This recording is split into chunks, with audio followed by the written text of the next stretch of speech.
want to welcome you here.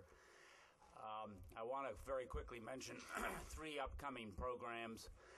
On Monday of next week, the 9th, there will be for Capitol Hill only a lunch on the presidential elections coming up in El Salvador.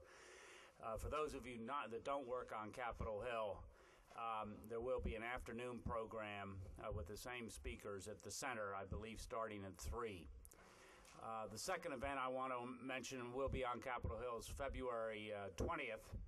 A senior scholar at the center, Jim Reston, who was hired as a research assistant for David Frost in the 1970s, will reflect on his experience in the Frost-Nixon interviews of the late 1970s. The third event is on February 24th, where there will be a rollout on Capitol Hill of a recent, just completed report on U.S.-Mexico relations.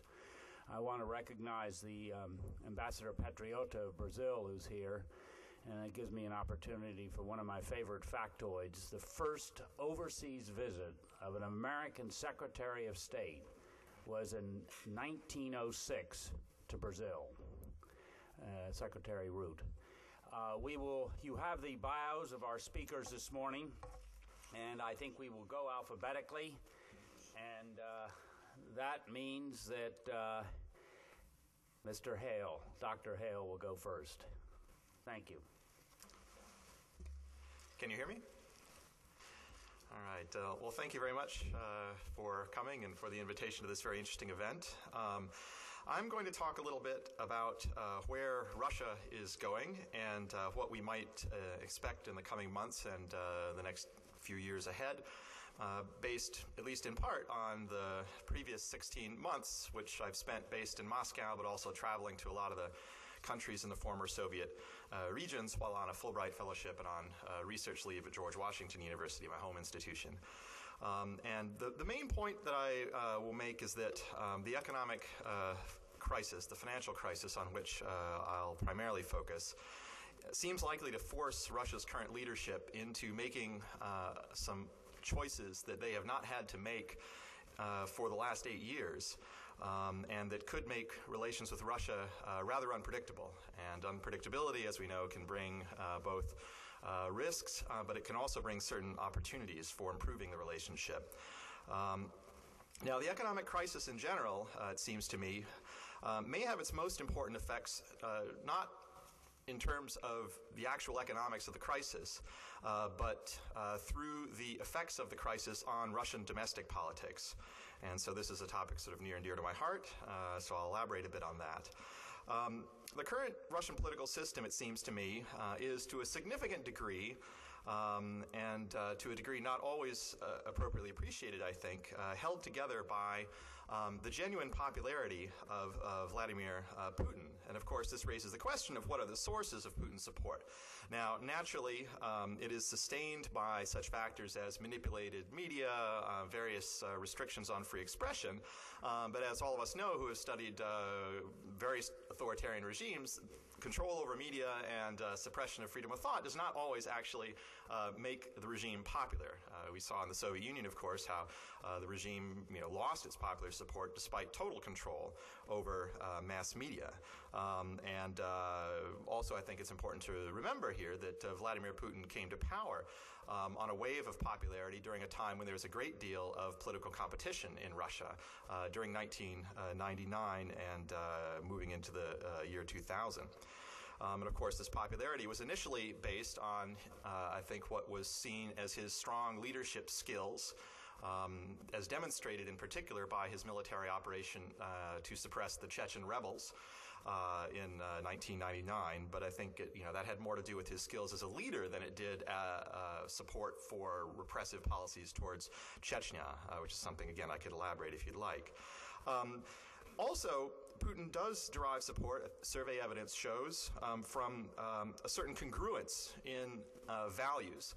That is, certain core belief systems that people hold and that Putin is seen to represent in the population. So among these are anti-communism. So Putin is seen as someone who is to the right of center in the political spectrum, and so he tends to derive support from that.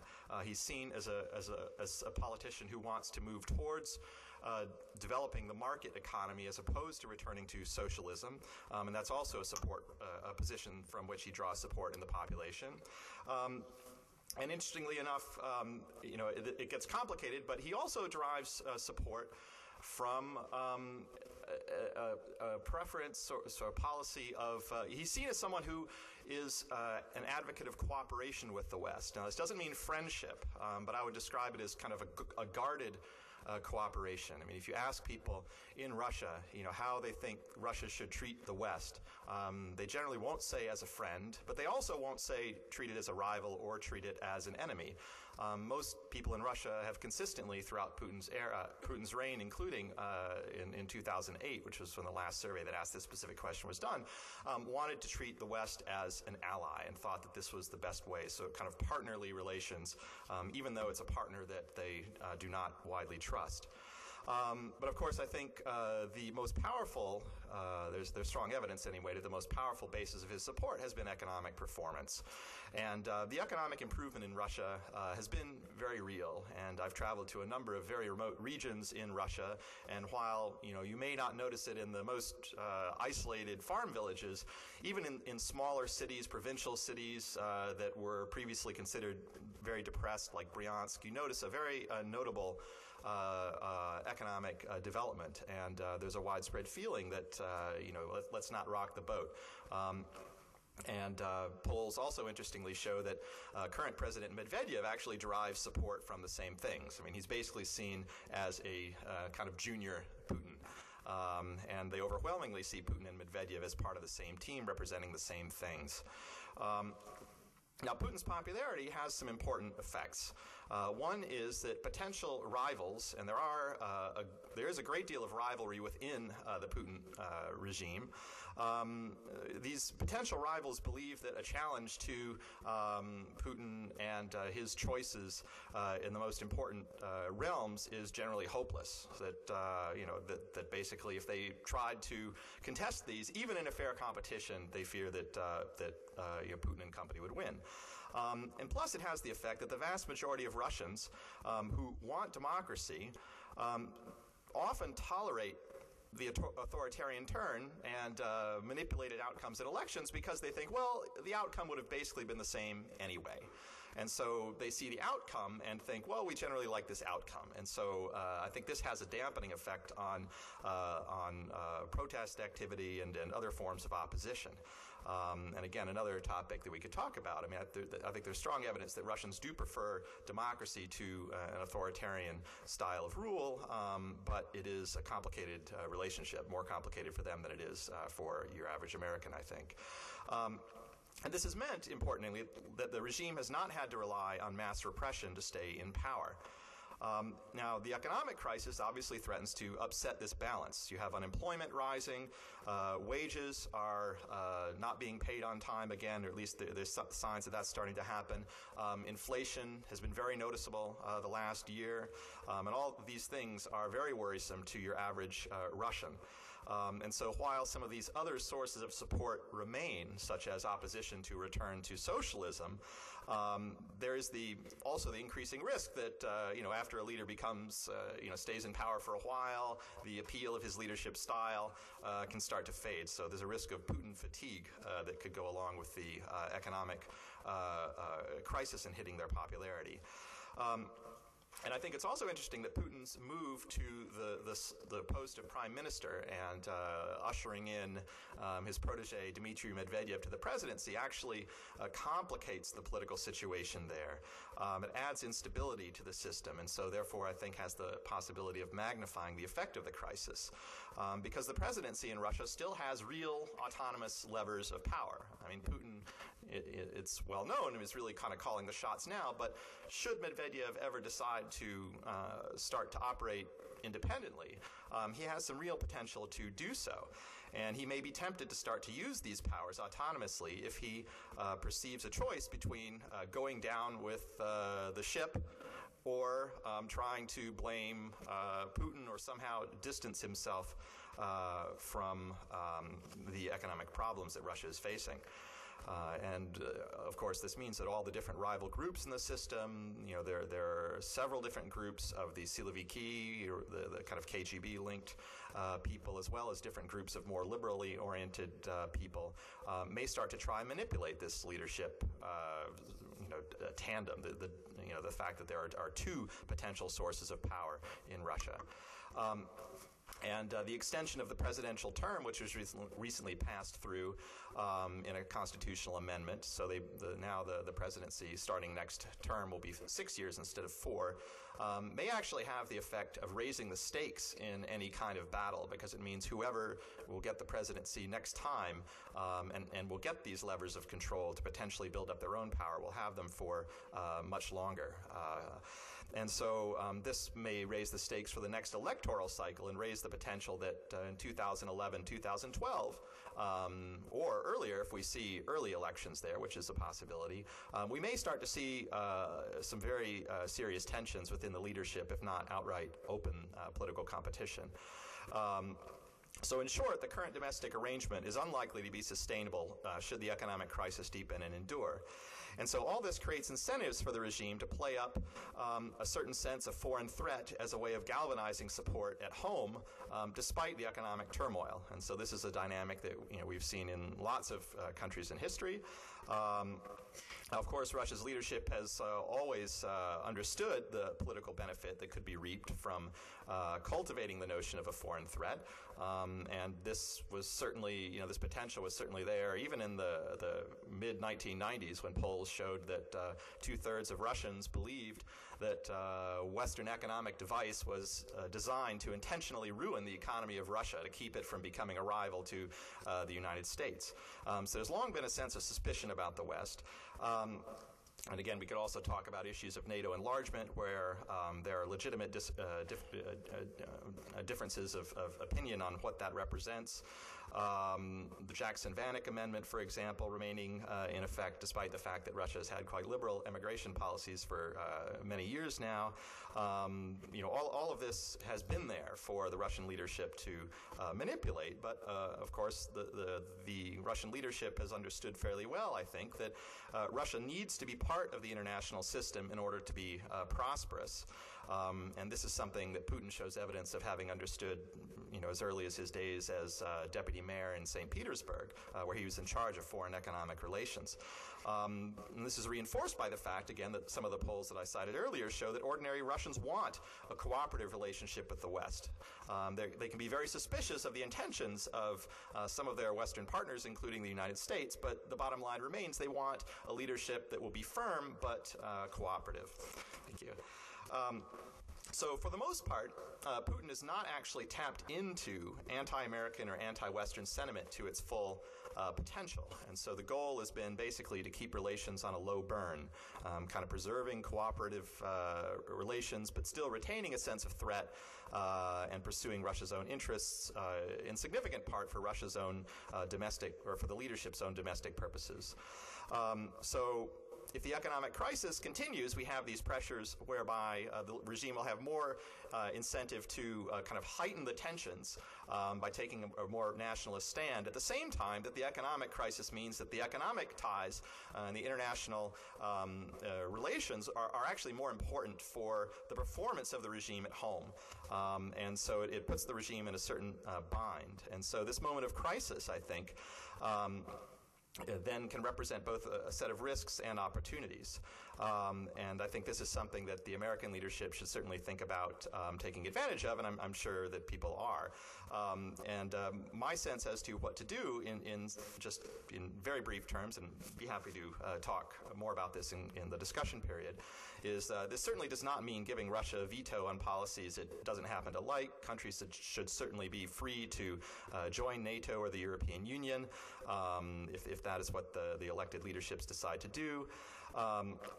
But it does put a premium on engagement with Russia, I think. That is, finding ways to make engagement with the West mutually profitable, and something that both the population in Russia and the Russian leadership will see as being, worth pursuing and too beneficial to sacrifice for short-term political gains at home. And so, issues obviously here would involve, pursuing arms control, negotiations where there are common interests, trade, avoiding excessive protectionist measures that can minimize the value to Russia of engagement with the international economy. But I think it's also important to think in more abstract terms about how we can make it more difficult for politicians to profit in Russia from anti-Western or anti-American rhetoric. That is, to help ensure that this rhetoric is seen at home in Russia as non-credible.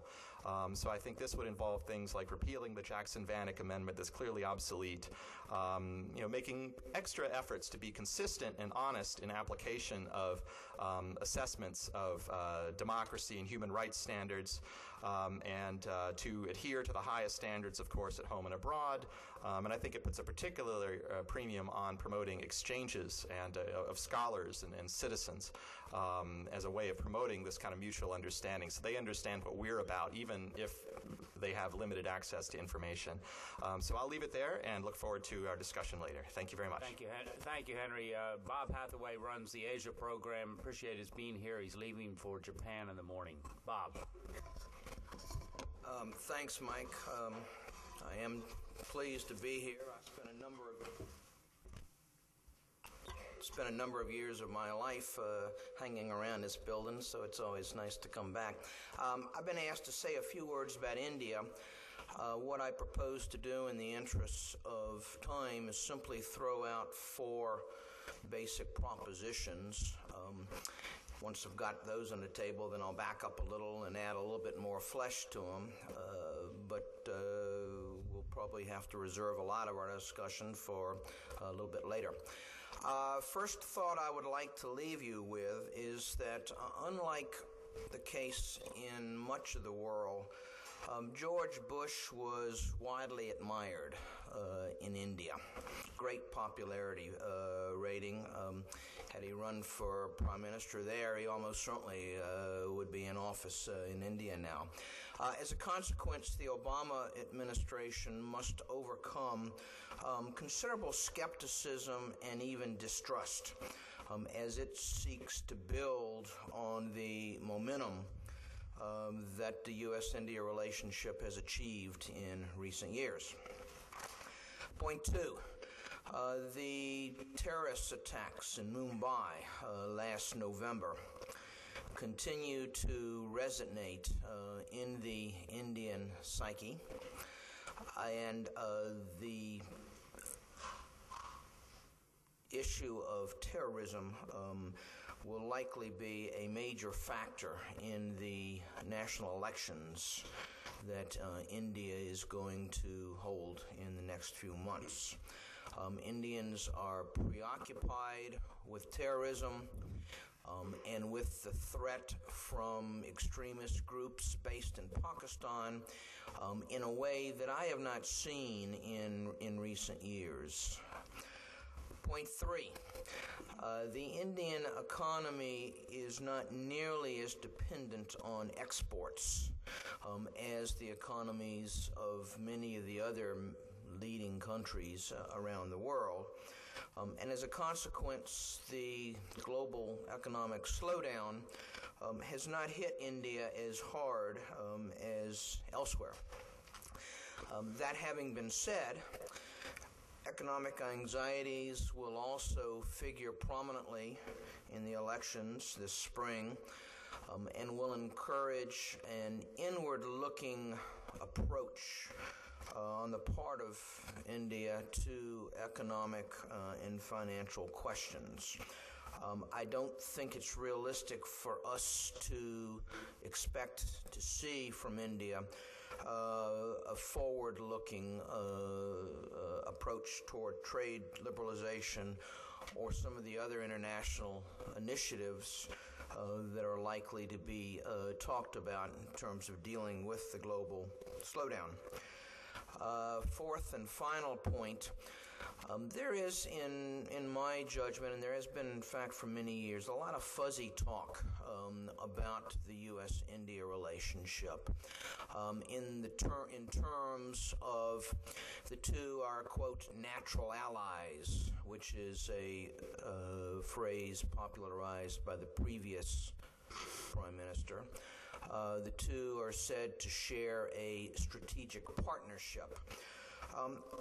I think that these phrases are more expressions of hope rather than descriptions of current reality. They mask the fact that the two countries have very major differences on important issues. Here on the Hill, Indian-American differences on Iran are particularly inflammatory and have been the subject of considerable congressional talk and debate. There are also important differences on other issues such as trade, global warming, Burma, and non-proliferation, and of course Pakistan. Even the much celebrated civil nuclear agreement, which was finalized last year, is likely to be the source of considerable argument in the months and years to come. I think there was a large article in the press just last week underlying some of the disappointment on the base of the American corporate community as to their inability to get any benefits from this deal. So the point I would simply leave you with is don't get too carried away with some of this fuzzy thinking and fuzzy sounding rhetoric surrounding the relationship. Now, stepping back very briefly, I think we need to recognize that this bilateral relationship has come a long, long way in the last 8 or 9 years. Remember, it was only 11 years ago, back in 1998, that the United States slapped sanctions on India in the aftermath of India's nuclear tests. But beginning in the last year or so of the Clinton administration, and then much more substantially throughout the Bush administration, this relationship really has turned around in a way that most people never envisioned. And I think when the historians write the final story of George Bush, this will really be one of the real monuments in his administration. Having said that, I think we also have to recognize that the Indians are very leery about being smothered by the American embrace. They have not yet fully abandoned the type of thinking which led them during the Cold War to place a great value on non-alignment. They talk all the time about the need for strategic autonomy. This phrase was one bandied about by those in India who opposed the civil nuclear deal last year. They talk about the need for multipolarity. That's, of course, a code word offering a different international structure as opposed to one where there's only one superpower in the world. So while they usually applaud the closer relationship we fashioned in recent years, again, I would caution you not to expect too much from this. Members of Congress frequently talk about the so-called strategic partnership we have created with India. What they don't always recognize is that India also uses the exact same phrase, strategic partnership, to describe its relationship with China and with Iran. And I've already suggested, particularly in Iran, there are major differences between the two countries. Since I don't want to get one of those dreaded "your time is up" notes, let me just say one last thing. I think we dodged a real bullet week or two ago when President Obama announced the appointment of Richard Holbrooke as a special envoy and designated his responsibilities to be Afghanistan and Pakistan, but not India. Earlier, there'd been a lot of speculation that India would also be part of this new position, and that would have been a prescription for disaster. I'll be delighted to explain my reasoning a little bit later on, but at least so far we're off to a good start. Mike, I'll turn the microphone back to you. Thank you, Bob. I do note that in that announcement of Ambassador Holbrooke as a special envoy, the phrase "and related issues" was not tacked on to India and Pakistan. Pakistan and Afghanistan. Ambassador Stape Roy is the director of the Kennan Institute on China in the United States. Stape. Thanks, Mike, and good morning. I think it's no exaggeration to say that this year, 2009, is likely to be a defining moment in world affairs, in large measure because of the scope of the economic financial crisis that the world is facing now. And a great deal of how this definition plays itself out is going to depend on how we manage our relations with China. When both the U.S. and Chinese economies were growing strongly, it was useful to speculate about where this was leading, and books were being written on the subject. Speakers could earn big fees by addressing the question. But now both countries are struggling to cope with this economic downturn, and the future is filled with uncertainty, and our assumptions about how the relative development of our countries is proceeding has to be based on different set of circumstances. If we look at the current crisis, we can postulate, for example, various alternative outcomes. One outcome would be that China will emerge from the crisis in a relatively stronger position vis-a-vis the United States. I say relatively, because no matter how the crisis plays out, in my judgment, the United States, both in terms of our economy and in terms of our national strength, is still going to be a major country in the world. But if China's economy were to come out of the crisis more rapidly than ours, and if our economic downturn were to be more severe, significantly more severe than it is at present, this would have far-reaching implications in terms of how our country would be viewed globally and how China would be viewed globally. We don't want to exclude that possibility from our framework of thinking about the future. There's another possibility, of course, which is that the crisis will exacerbate domestic difficulties in China in ways that will exceed the ability of China's leadership to cope, which would then plunge China into a period of domestic instability. Most observers familiar with China do not consider that likely. But it's not impossible, because when problems mount, a premium is placed on whether the decisions by leaders are responsive to the problems or exacerbate them. So a lot depends on the judgment and the quality of leaders. Now, in China's case, China's leaders are very focused on this possibility, and they are taking urgent measures to try to deal with the economic downturn. The reality is that the speculation as to whether the Asian economies were somehow delinked from the Western economies and would continue to prosper in ways that might help the developed countries to shorten the severity of the downturn, those have been disproved.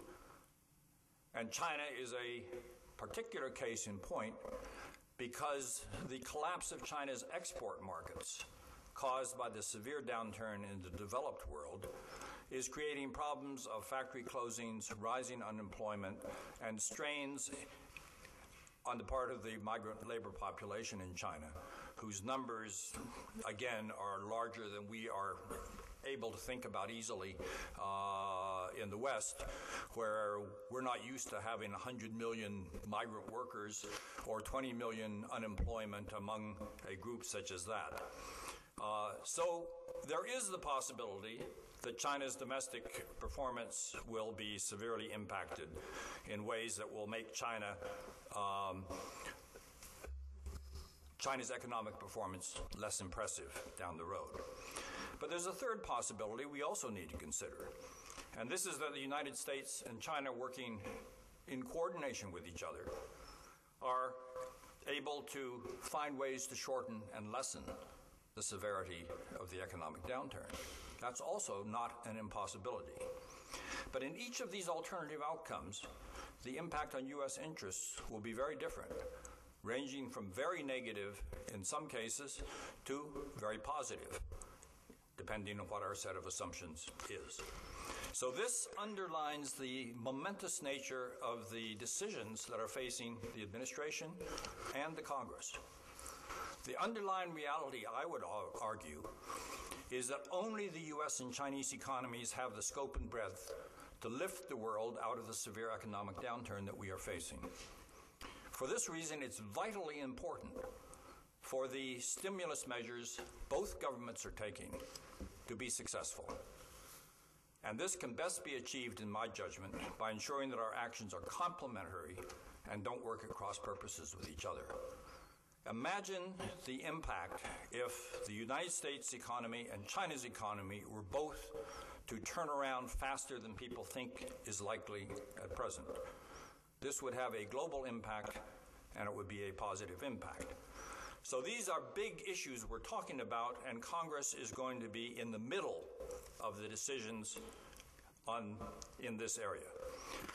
But how we make those decisions is doubly important because our agenda involving China is far broader than simply dealing with the economic downturn. The North Korean nuclear issue is active and dangerous, and we cannot deal with it effectively if we don't do so in cooperation with China. China is an important factor in dealing with the challenges we face in Afghanistan and Pakistan. We need also to think about how we can strengthen the positive trends that have emerged in the Taiwan Strait. And this is an area where we and China both need to behave in ways that enhance mutual confidence as opposed to increasing strategic mistrust. And in addressing the issues of climate change, an issue that is going to be before the Congress, the United States and China are the two countries that can make the decisive difference in the global approach to this question. So we really have a large set of agenda items in which the Congress is going to be engaged with the administration in trying the best way to move forward.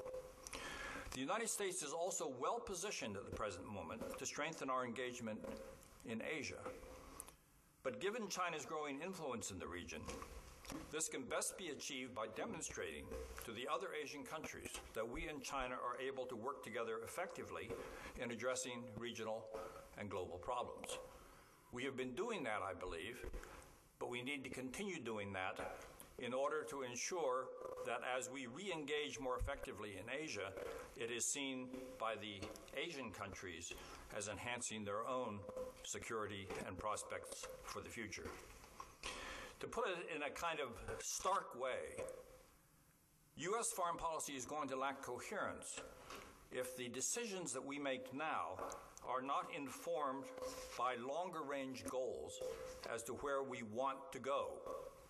And if we want our relations with China in the years ahead to rest on a stronger basis of mutual understanding and trust, we need to begin now to consider and implement the steps that will lead in that direction.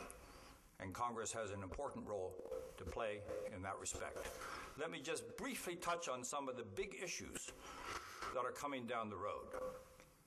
First, most observers believe that the increased weight of the developing countries in the global economic picture is going to require some rebalancing of global economic institutions. If the United States and China can work together in that type of restructuring, it will be far more effective than if we're working at cross purposes with each other. Second, China and the United States need to coordinate our approach to the plethora of regional institutions in East Asia that has emerged in recent years. We want to handle that in ways, again, that increase mutual trust rather than mutual suspicion. I've already mentioned Taiwan and the need to enhance mutual confidence so that that issue can remain on a positive track. We need to expand our cooperation on non-proliferation issues beyond the immediate issues of North Korea and Iran. The reality is that we need to find ways to strengthen the global non-proliferation regime, and we can't do that if we're not able to work cooperatively with China on it. The consultative mechanisms between our two governments need to be strengthened even further. I think our ability to work with China on the current economic crisis has clearly been strengthened by the strategic economic dialogue, which enabled our top economic and financial policymakers in the United States to deal easily with their Chinese counterparts because they'd gotten to know them in ways that they hadn't known them previously.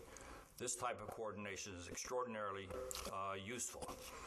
And I think the pattern of frequent meetings between our top leaders is a pattern that ought to continue. Congress is going to have a role in many of these issues, and therefore it's important, in my judgment, that we have an intelligent sense of where we want our future relationship with China to go so that we can make decisions now in ways that will enhance that objective rather than undermining it. In my judgment, the question is not whether the United States can maintain a constructive relationship with China. I think that is entirely possible. It's whether our leaders in the administration and in the Congress have the vision to make this an achievable goal. Thank you. Thank you very much, Stabe. Paulo Sotero is the director of the Brazil Institute at the Center. Paulo. Thank you very much, Michael. It's an honor to have Ambassador Patriota here among us. I would like to make some observations first, commenting on what my colleague said. First, I'd like you to understand that Brazil is a stable country. Stability is very important domestically, and explains a lot what we have achieved in the last 15 years in terms of economic and social progress. It explains a lot of the rising profile of Brazil internationally. The other element that's very important to us, and we have no doubt about it, Brazil is a democracy, is an increasingly a democratic country, pretty solid. In contrast with India, President Bush is very unpopular in Brazil, was and remains so. Brazil is a country at peace with its neighbors, at peace with itself. The current president, President Lula, in his 7th year of government, has an approval rating of 84%. Until the economic crisis hit us, Brazil was doing quite well, both in quantitative and qualitative terms. GOP was expanding at an annual rate of 6%. The income of the poorest Brazilians was growing at about 10% a year. Poverty and inequality were reducing, were going down. In 2007, most of the 190 million Brazilians had become part of the middle class. Thanks to sound macroeconomic policies introduced 15 years ago and continued by the current administration, and in certain ways expanded by the current administration, the country is reasonably prepared to face the negative consequences of the current crisis, which have become very evident in the month of December in Brazil. By some estimates, Brazil may be able to avoid a recession in 2008. It's though a very challenging time. As other countries, Brazil is implementing stimulus package, investments in infrastructure, and protecting the social gains and continuing investment in the social sector are key to that. Brazil has some of the resources, good reserves, a very well managed and run development bank that lends more annually than the World Bank and the Inter-American Development Bank combined. So the picture is not completely a bleak one. Against this backdrop, the election, the inauguration, and the first actions by President Obama were received with great sympathy in Brazil. As in other countries, the success and failure of the Obama administration in containing and reversing the economic crisis will largely frame perceptions of U.S. in Brazil in the next few years. There is something that is different, and I think is specific to Brazil, a continental nation that is home to the largest population of African heritage outside of Africa. Because of that, I believe personally, Brazil and Brazil-U.S. relations may be impacted in a unique way by the performance of the first Black American president, particularly if President Obama is successful, as we expect he will be. As important as sympathy is in international relations, Brazil is guided by its national interests, and we know very much what they are. And this will continue to be what really drives, what really conditions our relationship with the United States. Looking ahead, there is ample potential for positive and negative things to happen. I would like to give you a statement that President Lula's predecessor, President Cardoso, said recently in an interview to by El País newspaper from Spain, when asked about the impact of if President Obama would affect Brazil's rising leadership in the region, and he said, well, it probably in a positive way if you understand the importance to strengthen regional markets. Cardoso predictably said, recommended that President Obama focus on rescuing the American and the global economy before he looks to Latin America. I quote, in Latin America, we need better education, more investments. We also need more solid institutions, which is up to us to build. Brazil does not need American assistance to grow. Brazil needs itself. Latin America has passed the moment when we needed assistant aid from the United States for us to benefit. What has to change is U.S. global policy. And I think here, I believe that President Obama will hear similar things when he greets President Lula at the White House next month. President Lula, here there are three challenges, I think, to Brazil and Brazil-U.S. relations in the coming years.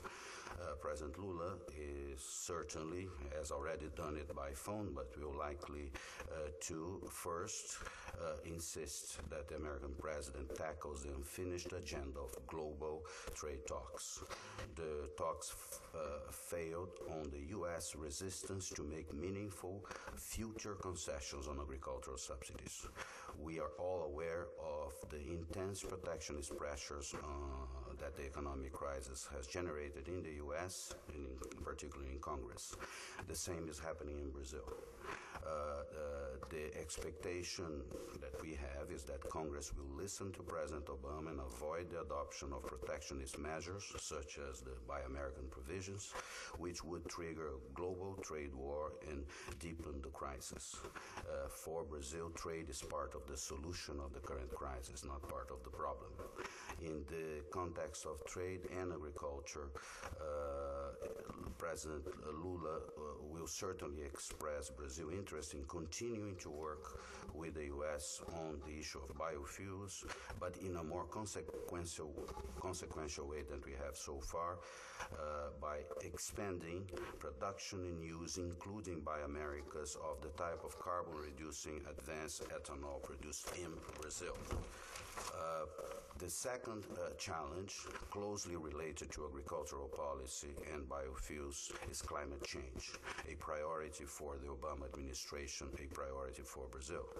After insisting, along with China and India, that rich countries having polluted the atmosphere in the last 150 years had the primary responsibility for reducing greenhouse emissions, Brazil has recently changed direction. At the December meeting on climate in Poznan, the Lula administration announced an ambitious goal to reduce deforestation in 5 years. Deforestation is, and not burning fossil fuels, is the source of 2/3 of Brazil's greenhouse gas emissions. This is obviously easier said than done, but the new Brazilian posture is certainly more consistent with Brazil's interest as a nation that has the world's cleanest energy matrix. Close to 50% of all energy used in Brazil comes from renewable sources and is uniquely endowed and positioned to play a global leadership role on climate as countries negotiate this year a new international protocol on the issue of climate to be announced at a meeting in Copenhagen in December. Finally, leadership, international leadership, the shape of bodies of the redefinition of institution of global government is very important for Brazil. This is made more urgent by the American and the collapse of the American European financial systems and the consequences of this.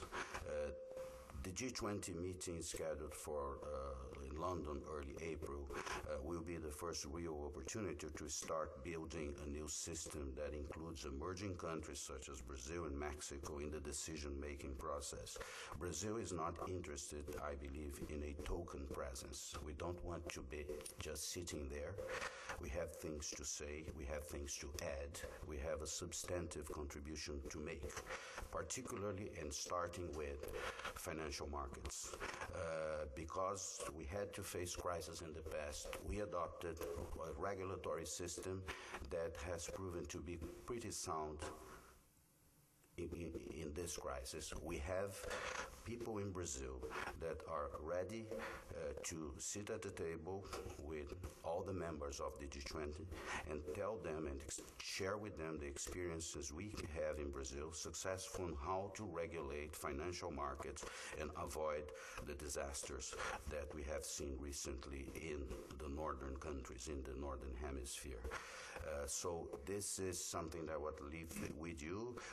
Global governance is much more complex than only the financial area, but I believe that it's very important that in the relationship Brazil and the United States, recognize that the United States continue to do something that has been true in the recent past, to recognize Brazil's role, because I think we are going to play it either you like it or not. Thank you. Thank you, Paulo, very much. I'd like to open it up for questions. I'm going to start with one just to focus on an issue before the Congress. The question to each of you for one sentence, maybe two, is how do your respective countries that you're working on view the Buy America provision that's in the stimulus bill? What would be the reaction if it were adopted? Any takers? Yes. Brazil has the right now, because we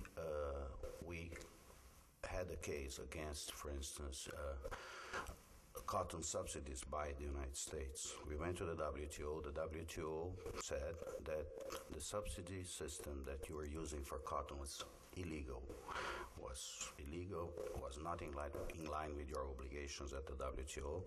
Brazil is authorized right now to apply some billions of dollars in retaliatory punitive measures against the United States. This is something that obviously I believe Brazil will not do even before the crisis. We were discussing this. Obviously, if the United States were to adopt something like the Buy American Act, the pressures in Brazil would become difficult to control. Brazil is one of the most productive steel, one of the most efficient producers of steel in the world. Bob, do you want us to make a sentence? Take a sentence.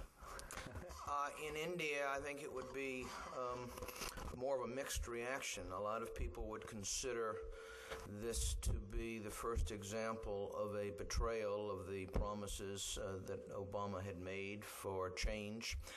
On the other hand, there'd be a great many people in India who would actually applaud this step, simply because it would enable them to continue to argue that India must resist opening up its own economy. So in that sense, it would further arguments that in the past we've tried to resist in India. Henry or State?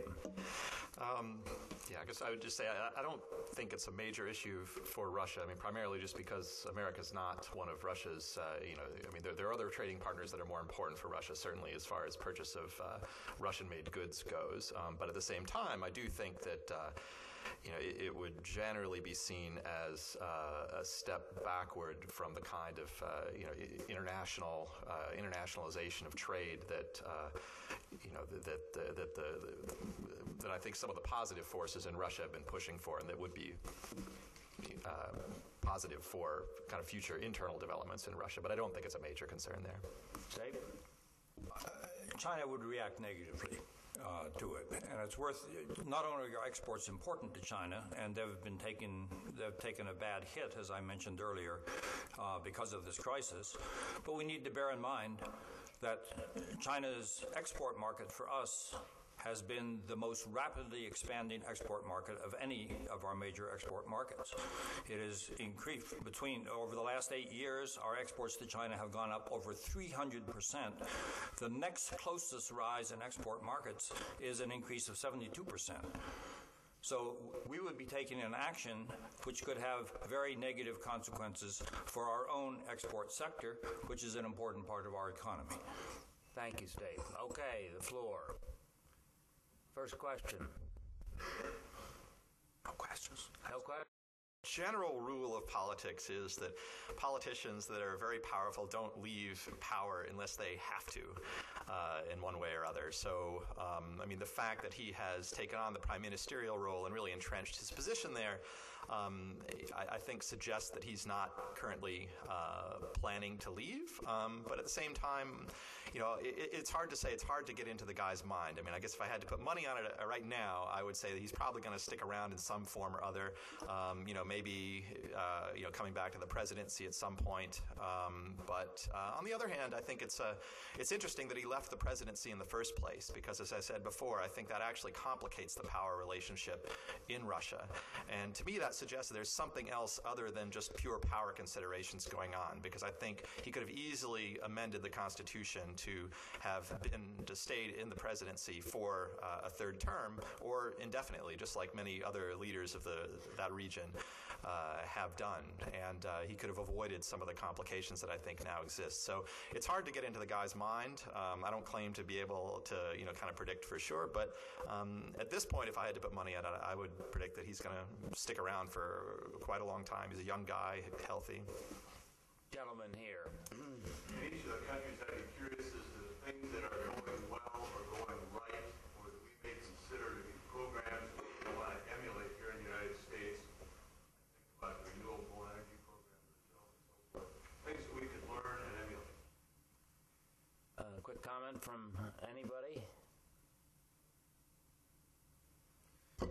Well, I'm not sure this is something we're going to emulate, but when you talk about India and talk about something that's going right, it's a phenomenal success story in terms of democracy. It's a fractious, unruly, untidy democracy, but it's a democracy that works. We may not necessarily emulate it, though there may be things we want to pay close attention to, but certainly I think that the Indian experience belies the argument one sometimes hears that poor countries cannot have a successful democracy. In the case of China, I wouldn't call for emulation, but the Chinese government is devoting major efforts now to try to strengthen its social security system and its healthcare system. And I think that's an area where we could usefully pay equal attention.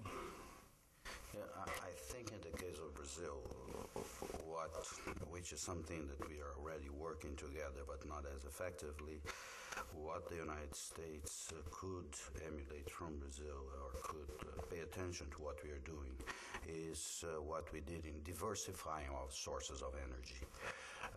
Brazil is a country, the secret to us is diversity in energy sources and focus on, especially on the biofuels area, in the ones that are carbon reducing and maybe reduce a subsidy for types of subsidy of biofuels production that sometimes do more harm than good. Thank you. Henry, do you have a comment? Yeah, I mean, I think just like many Russians probably would not want to take direct lessons from the United States. In many ways, it's hard to think of, Russia's been facing a lot of difficulties recently, so I'm not sure there's a whole lot that we would want to kind of take away to emulate. But, there's certainly certain spheres that, they perform very well in. I mean, high technology, launch vehicles, things like that, they've had a strong history in. I don't know if there's much more to say than that right now. The back row. I'm going to throw in one additional one. Yes. We hear a lot of criticism about China's personal savings rate being too high. I think we would do well to emulate China in increasing our personal savings rate. Now, this runs counter to the view that we ought to be spending our way out of this depression. But the reality is we need a positive personal savings rate, and we don't have it. Yeah, on the back row.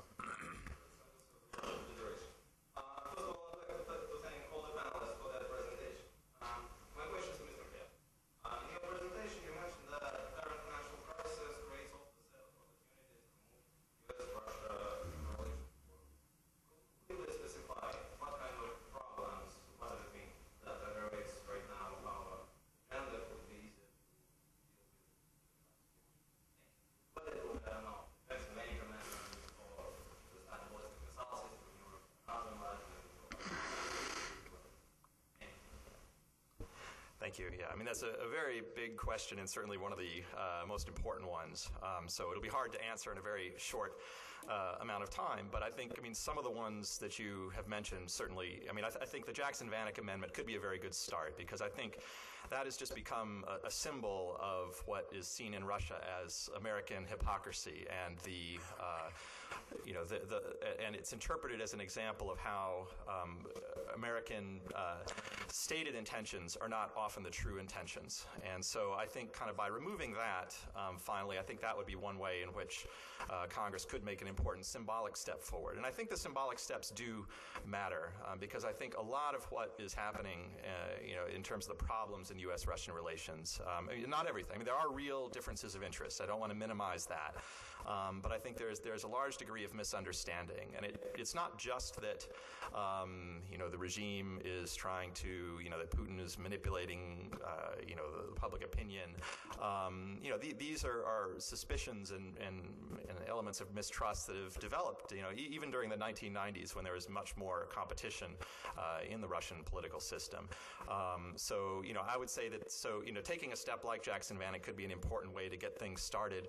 But then I think, very seriously, negotiating things like you mentioned, arms control, the problems of nuclear arms control start, the nuclear non-proliferation. I think those are all certainly very important places to start. And I think, we can also talk about, elements of just general exchange. I think that scholarly exchange is a very important thing. Having their students come here, having our students and researchers go there, it just creates a basis for a better mutual understanding that I think can help undercut some of this mistrust that has come to spoil the relationship to some degree. There were two questions back over here and then in the front here. Yes. Well, go ahead. One of you and then the other. Question for Ambassador Roy. I just two questions, actually. Taking on, I appreciate Mr. Hathaway's comments about India. I was very receptive to hear the views on President Bush in India. Just the day after the election, the day of the election, the People's Daily also had an editorial that indicated President Bush had done a lot to improve relations. But the real question is, there's been indications of apprehensions about the Obama administration. Part of this is the buying part of this Treasury Secretary's testimony and confirmation about currency manipulation, which led to a really big blast from the People's Bank, one of the officials at the banks in China. And so there's been some talk that there would be leadership is viewing the Obama administration for these economic and trade issues with some apprehension. So I'd like to see what you think on that. The second question is about Treasury bonds. As you know, China passed Japan last summer as becoming a major creditor with the United States. I think $650 billion in Treasury bonds.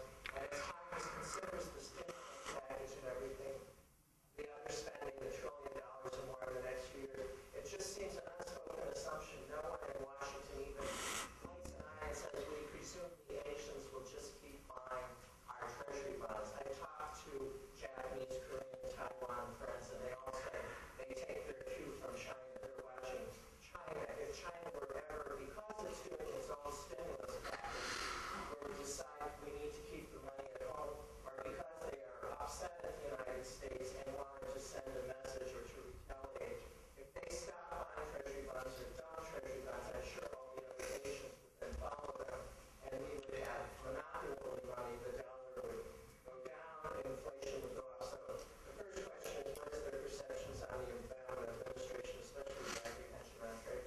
The second question, will they keep financing our debt as it keeps growing over the next 4 years?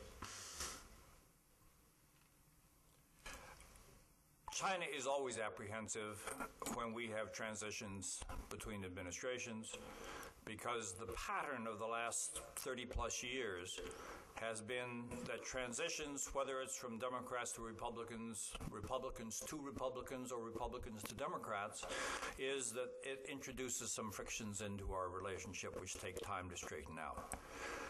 This time it is no different. They are worried about protectionist tendencies in the Democratic Party. They are worried about continuity in the relationship. However, I wouldn't exaggerate this. The apprehensions exist. They are not of unusual size, and the initial actions by both the Obama administration and China's leaders has been to address those problems, and I think that probably those apprehensions have been significantly reduced in the early stages of the Obama administration. Treasury bonds.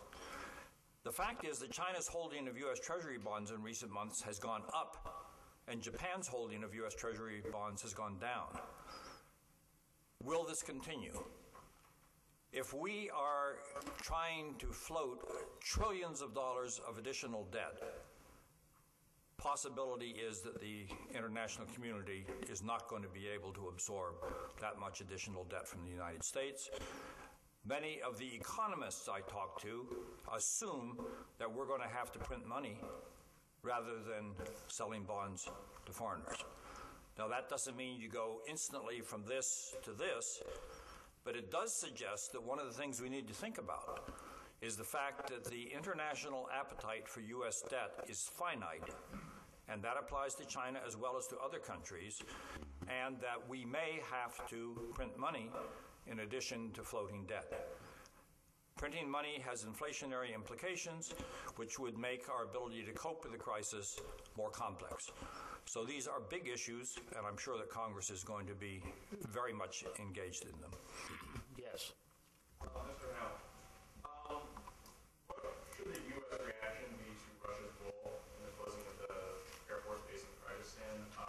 Afghanistan has been a point of common interest between the two countries.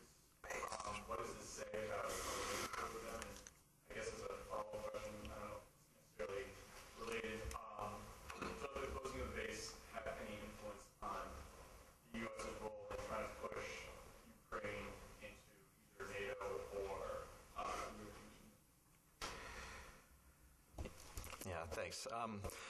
I think that development is symbolic of a lot of the tensions that have developed recently. Whereas we have the expansion of NATO, the war in the Caucasus, the deployment of the policy about starting the anti-missile defense deployment in East Central Europe. I think all this has fed a great deal of tension about within Russia, a great deal of apprehension about their role in their space in terms of in around their territory.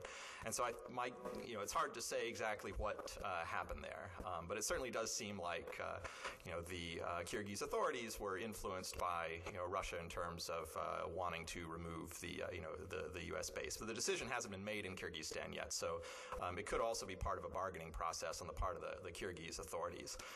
Just because I think that on the part of Kyrgyzstan, part of their concern is, there you have a regime that certainly is suffering a great deal of kind of domestic turmoil. There's rising opposition there. The economy there is not improved, noticeably in the same way that it has in other parts of the region.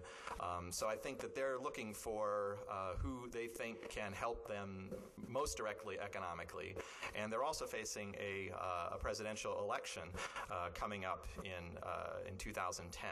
And so the incumbent President Bakiyev, I think, is also starting to think about, what are his prospects for staying in power? And certainly, the Russian authorities offer sort of a more likely partner in terms of actually actively helping him resist an uprising should that occur. And there's a lot of opposition forces there now talking about pushing that sort of uprising. So I think I wouldn't portray this move as something that simply originated from Russia.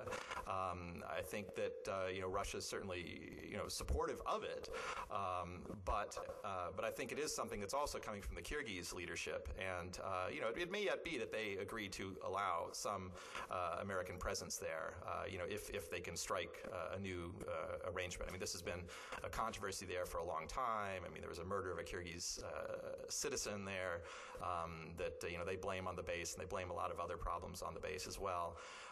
So I think it's symptomatic of a lot of the problems that we face. I'm not sure what the solution is. I wouldn't rule out the ability. I wouldn't rule out yet the possibility of being able to save that base there.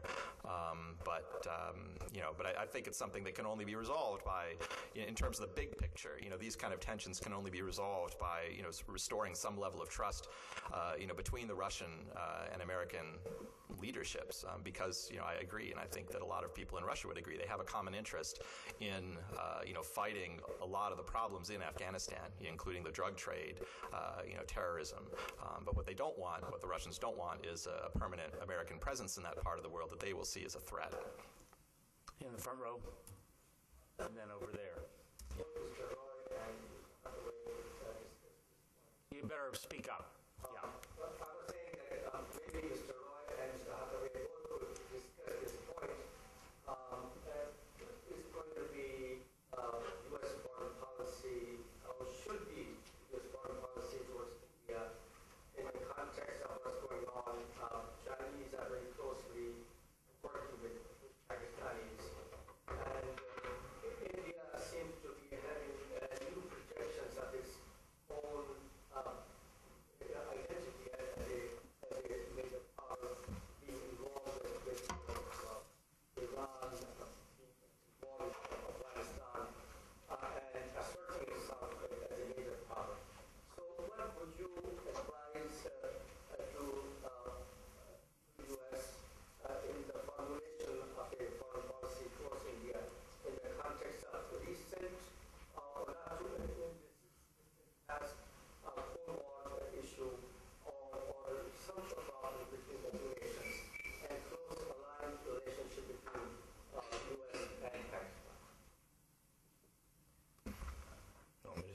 Chancellor.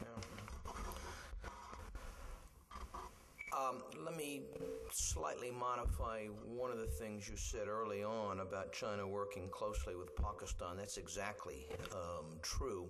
But there's also in the last decade or so, a little bit over a decade, been a rather dramatic shift in that relationship, whereas a bit earlier, China would simply echo the Pakistani position on emotional and important issues such as Kashmir. The Chinese position with respect to Kashmir is now much more nuanced and neutral. China has been working very hard to dampen down some of the historic tensions with India. Trade between India and China has just exploded in recent years. And so while in many respects China remains Pakistan's most important international partner and friend, it's not a zero-sum game in the way it used to be. With respect to American policy toward India, we're going to have to work through a lot of the differences, some of which I briefly touched on in my early remarks, but sort of as an overall proposition. I would urge the new U.S. administration to keep in mind the fact that one thing which has driven Indian policy in recent, really, decades is their unwillingness to accept what they perceive as a second-tier status on the world scene. Their expectation that they should be treated as an equal of the other great powers, their demand that they be so treated. That's why the question of seating on the UN Security Council is so important to them, because they, with understandably, they see that India is not being treated in the same way that many of the other major powers are being treated by being given a veto and a permanent seat on the Security Council. That's why the Indians have been so stalwart and remain so stalwart in their opposition to the Nuclear Non-Proliferation Treaty, as it's currently written, because 5 countries, but not India, are deemed to have legitimate nuclear weapons arsenals, and India is not given that same privilege, if you will. So, sort of as an overarching framework for American thinking about India, I would simply hope and urge the Obama administration to understand how important this demand for respect and for recognition is to the Indians. The last thing I would say is that India in the last dozen or so years, maybe even fewer than that, is really evolving in its thinking about its role in the world. It no longer sees itself simply as a regional power or a regional actor. It really has global aspirations. It doesn't always assume the responsibilities that would come with being a global power that we might like it to assume. But here again, any U.S. approach or policy which seems to pigeonhole India into the context of South Asia, or which seems to link India to Pakistan, will be resisted in New Delhi. The reality is that India and China in recent years have both been working hard to improve their relationship, and certainly until recently, it was the best relationship between the two in 50 years. The U.S. nuclear deal with India has introduced some new complications into the relationship, partly because of Pakistan's reaction to that deal. But it has not negated the fact that both New Delhi and Beijing see an interest in trying to improve their bilateral relationship. The United States should seek the best possible relationship with India, but this is because India is an important country in its own right, not because of China. India is going to be resistant to any effort by the United States to use India as a pawn against China, and any U.S. foreign policy based on that approach is going to fail. we will misunderstand India's intentions if we try to approach it on that basis. So I think that the United States needs a good relationship with India. We need a good relationship with China. We can and should approach both relationships in terms of trying to maximize how good the relationship is, and it should not be viewed as a trade-off that you can have a good relationship with one but not with the other. I think that any thinking that views this as a kind of manipulation of the balance of power is the wrong approach to the question. There was a question over here.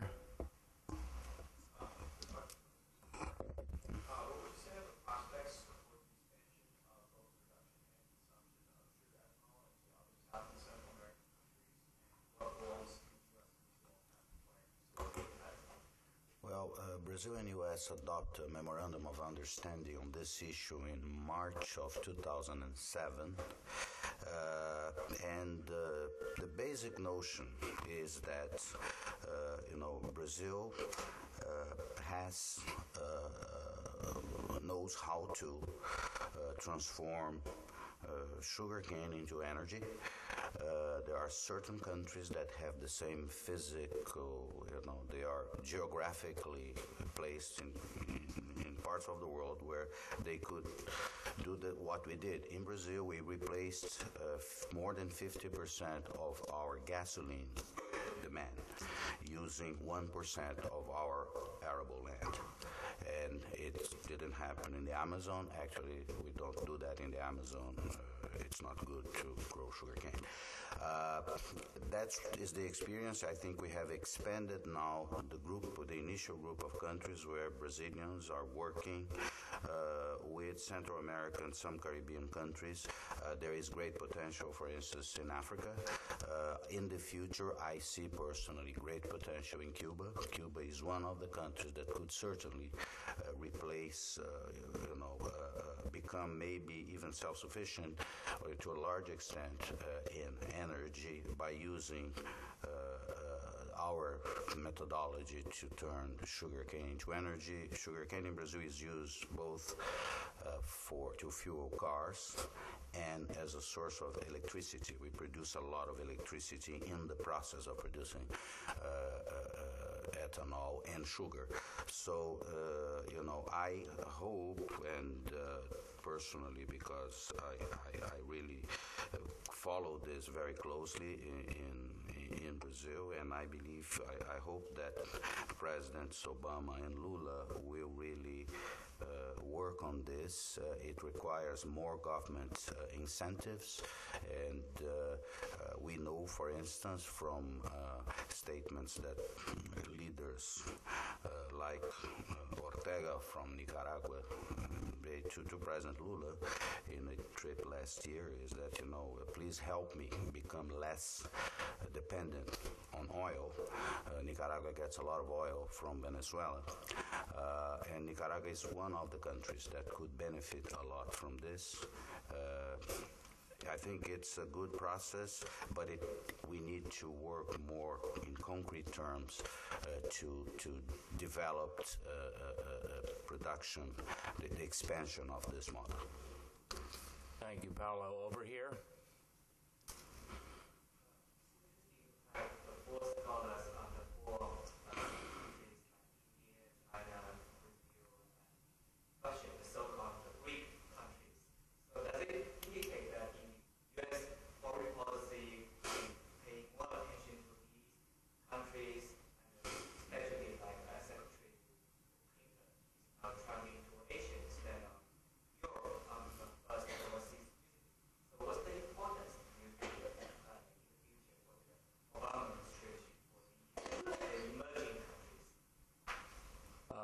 Let me just say that this is the second of two meetings to look at foreign policy challenges that are out there and how they may impact the 111th Congress. And we had a meeting a week ago in the same room which featured other countries in Latin America and other parts of the developing world. So you've got to see this as one in a series, and there's no intent here to do it other than to bring four scholars who understand these four countries extraordinarily well, and have them take a crack at some of the issues that are going to be before the 111th Congress. But I'll let any of my colleagues here who want to make a comment make a comment. It's not accidental that we refer to the BRIC countries. These are all important countries.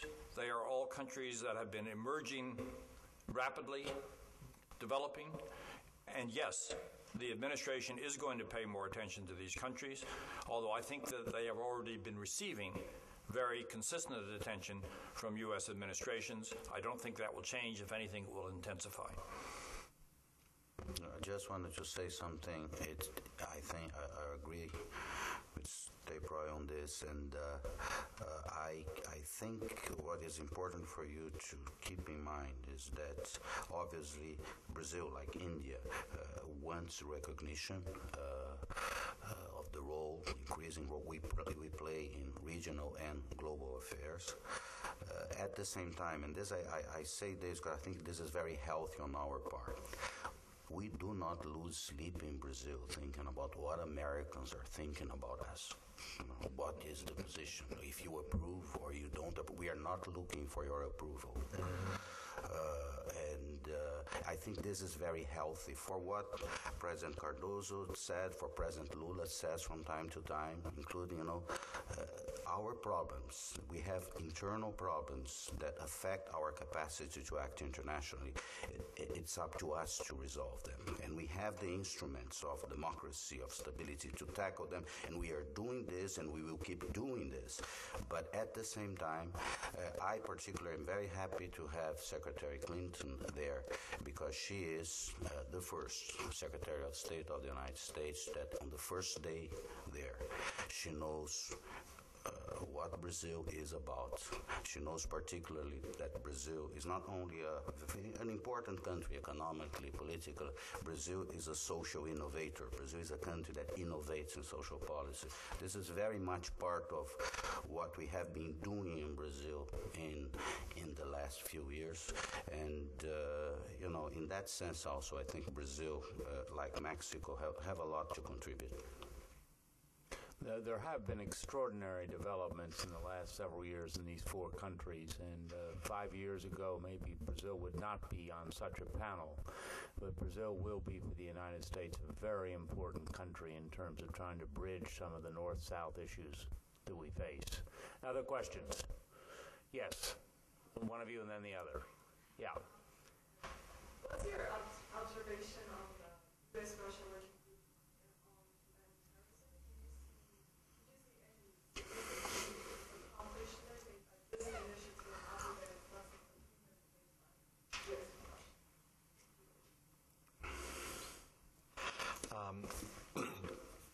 I guess in general, I see it just as one step in a direction of where we do actually have serious commonalities of interest. So even if it hasn't produced sort of a major breakthrough yet, I see it as something that is positive. And if we can kind of get the relationship going, kind of back on a track where there is greater mutual trust, then I think this is an area where there might be the potential for some very serious cooperation that could benefit all the countries in the future. So, I think right now I haven't seen much myself of significance. Maybe people more involved with the process would say differently, but I do think it's a very promising direction and one that we should be moving in. Right next, yes.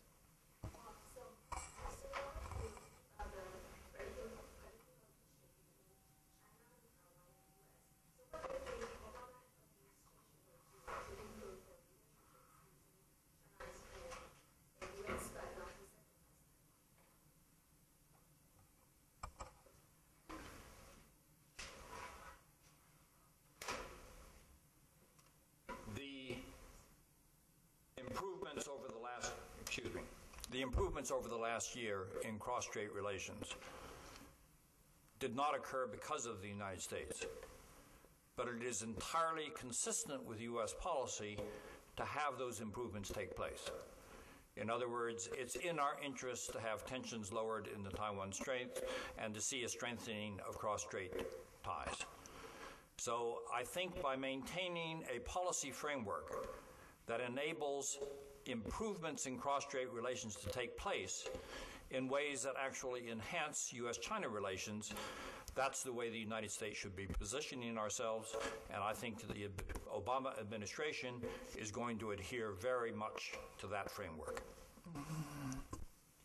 I want to thank you all for being very attentive this morning. I remind you that there's a program on the 20th of February with senior scholar Jim Reston talking about his work on the Frost-Nixon debates in the 1970s. And then on the 24th of February, the U.S.-Mexico recent report on the strategic relationship between the United States and Mexico will be discussed.